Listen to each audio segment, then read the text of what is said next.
Assalamualaikum warahmatullahi wabarakatuh.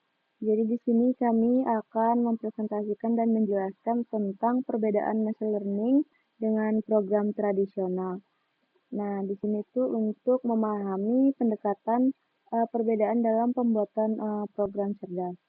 Nah, untuk materi ini kami ambil dari video yang pertama, yaitu pada video ini.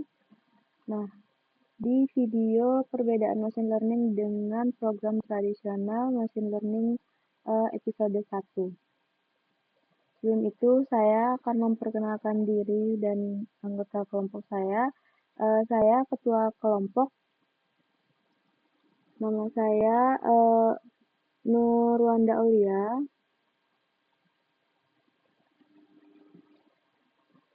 Kemudian anggota saya itu ada Mesti Dewi Rohdatul Adwia, ada Jonathan Afriliansyah, dan juga Imam Ilaso Jihad. Nah, untuk selanjutnya itu akan dijelaskan oleh anggota kelompok saya. Nah, untuk yang pertama itu ada program tradisional, yaitu ada definisi dan contoh kasusnya. Yang definisi itu program tradisional adalah pendekatan pemrograman di mana programmer secara eksplisit menulis aturan rules dan logika untuk setiap situasi yang mungkin dihadapi program. Cara kerjanya, yang pertama, programmer membuat aturan rules. Yang kedua, program menerima data sebagai input, kemudian rules ditambah data diproses oleh program, dan yang terakhir, program menghasilkan jawaban atau answer.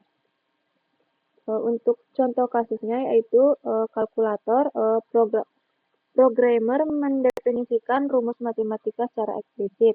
Kemudian ada filter spam, yaitu programmer menulis aturan jika subjek mengandung menang maka spam. Kemudian ada game klasik, yaitu programmer mengkode setiap kondisi dan respon karakter. Yang terakhir ada sistem pajak, yaitu aturan perpajakan dikodekan secara manual sesuai regulasi. Nah, selanjutnya, apa itu machine learning?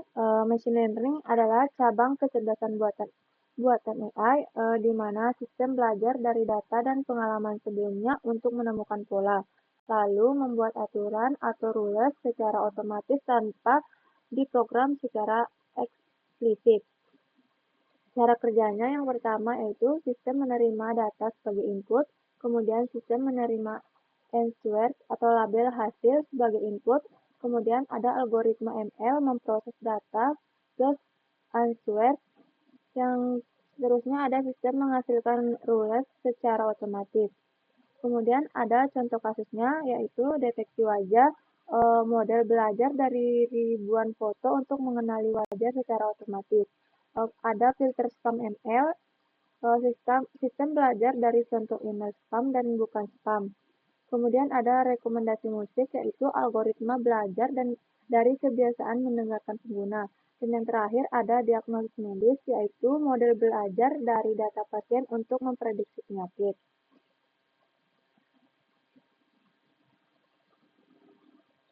Kemudian ada diagram perbandingan. Di sini ada data dan rule. Data, kemudian traditional programming, dan rule, dan machine learning. Kemudian ada data yaitu plus rules, inputnya data ditambah rules. Kemudian outputnya yaitu answer, aturan dibuat manual oleh programmer. Kemudian ada machine learning, yaitu inputnya data ditambah answer, kemudian outputnya rules. Aturan ditemukan otomatis oleh algoritma ML dari data dan contoh jawaban yang diberikan. Di sini selanjutnya ada tabel perbandingan lengkap, di mana untuk input dari program tradisional itu dia menginput data, kemudian rules atau aturan, dan dia menghasilkan jawaban. Sedangkan untuk machine learning dia itu menginput data, kemudian jawaban atau answer, dan dia menghasilkan rules, aturan atau pola. Nah, yang membuat aturan untuk program tradisional itu dia dibuat oleh programmer atau manusia, sedangkan untuk machine learning dia itu dibuat oleh algoritma atau komputer. Nah, untuk kemampuan adaptasi dari program tradisional dia itu rendah, harus diupdate manual. Kemudian untuk machine learning dia itu kemampuan adaptasinya tinggi dan belajar dari data baru. Kemudian ada kompleksitas masalah dari program tradisional, dia itu cocok untuk masalah sederhana, sedangkan machine learning cocok untuk masalah kompleks. Nah, ada contoh kebutuhan data dari program tradisional itu ada dia kebutuhan datanya itu minimal, sedangkan untuk kebutuhan data dari machine learning itu besar atau banyak data latihnya. Nah, untuk contoh aplikasinya sendiri dari program tradisional ada seperti kalkulator dan juga sistem pajak. Sedangkan untuk machine learning yaitu deteksi wajah dan rekomendasi. Selanjutnya ada kelebihan dan kekurangan. Nah, kelebihan dari program tradisional dia itu mudah dipahami dan dijelaskan, kemudian dia mudah didebak dan butuh sedikit data, kemudian performa stabil dan terprediksi. Sedangkan untuk kekurangannya, dia tidak bisa handle masalah kompleks, aturan harus ditulis manual, sulit beradaptasi dengan perubahan, dan juga tidak efisien untuk skala besar. Sedangkan adapun kelebihan dan kekurangan dari machine learning, yang pertama dia itu mampu menghandle masalah yang sangat kompleks, kemudian beradaptasi dan belajar dari data baru, kemudian menemukan pola yang tidak terlihat, kemudian dia juga scalable untuk data besar. Untuk kekurangannya sendiri, dia butuh data latih dalam jumlah besar, kemudian sulit untuk dijelaskan atau black box. Dia juga proses trainingnya memerlukan waktu dan juga bisa salah jika data latih tidak baik.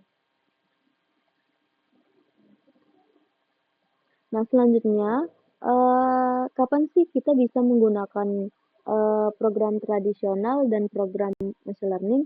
Nah, kita menggunakan program tradisional jika aturannya jelas dan terdefinisi, di mana masalah dapat dirumuskan dengan logika eksplisit, kemudian data terbatas, dia tidak tersedia data latih yang cukup banyak. Kemudian, ketika penjelasannya penting, keputusan harus dapat dijelaskan secara transparan dan ketika performa kritis. Jadi, sistem harus cepat dan terprediksi. Nah, kapan kita menggunakan machine learning? Jika yang pertama itu aturannya sangat kompleks. Jadi dia terlalu rumit atau mustahil untuk dikodekan manual dan juga jika data sangat banyak, jadi tersedia dataset besar untuk pelatihan model. Kemudian juga jika perlu prediksi, jadi sistem harus memprediksi atau mengklasifikasi data baru. Dan yang terakhir, jika lingkungan berubah atau kondisi berubah dan sistem harus beradaptasi. Nah, untuk kesimpulannya, program tradisional adalah um, di mana manusia membuat aturan, kemudian komputer mengelola data dan menghasilkan jawaban. Sedangkan machine learning sendiri dia itu manusia menyediakan data dan jawaban, kemudian komputer menemukan aturan secara otomatis.